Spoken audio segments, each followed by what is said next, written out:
Well, here we are with this week's edition of 60-second sermon summaries, where we try to wrap up last week's message in about 60 seconds. The first time we did this, we went way over 60, so we're going to see if we can do better this time. You ready? Let's start that timer.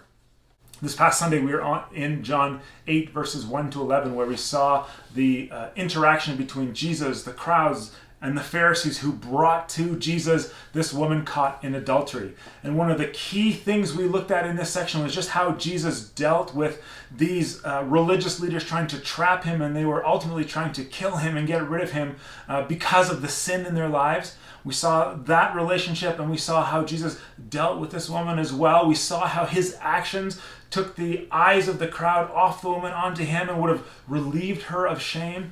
And then we saw too how Jesus, who is the light of the world, he came to shine a light into the dark places where we like to hide our shame, where we like to hide our sin.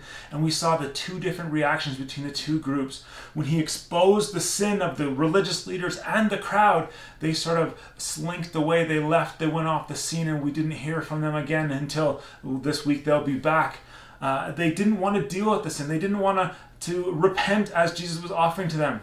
But the woman he left with, and he dealt kindly with her, and he said, I don't condemn you, so go and sin no more. He didn't brush off her sin. He said, this is serious. You need to turn from that and trust me for a better way and go and live in this new freedom of life in me. That's not bad. I think that's a pretty good start. If you want to catch more of this message, you can head to our website, trinitycanmore.com/media, and you can find both video and audio of this past week's message. We'll see you this Sunday for our next message on John 8, starting at verse 12. We're going to head to about verse 30. I look forward to seeing you Sunday, 10:30, live.trinitycanmore.com. See you then.